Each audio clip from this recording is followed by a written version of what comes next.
আসসালামু আলাইকুম বন্ধুরা, কেমন আছেন সবাই? আশা করি সবাই ভালো আছেন। বন্ধুরা আপনারা স্ক্রিনে দেখছেন যে বাংলাদেশে একটি নতুন দল বিএমজিপিকে ভারতের বিজেপি শাখা হিসেবে তুলনা করা হচ্ছে। এবং বন্ধুরা আসুন দেখি আসলে কেন।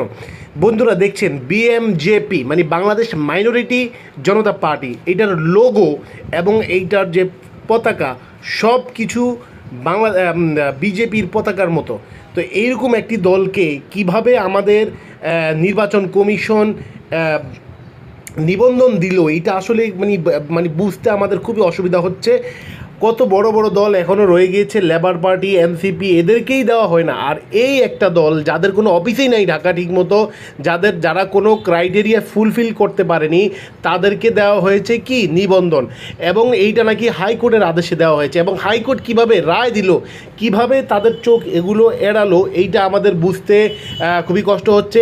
আমরা সবাই এইটার খুবই বিরোধিতা জানাচ্ছি এবং আমিও বিরোধিতা জানাচ্ছি। এইটা এরকম একটা দলকে বাংলাদেশে কিভাবে দিল, দ্রুত এই দলটির নিবন্ধন বাংলাদেশ থেকে বাতিল করতে হবে। ধন্যবাদ বন্ধুরা, আসসালামু আলাইকুম।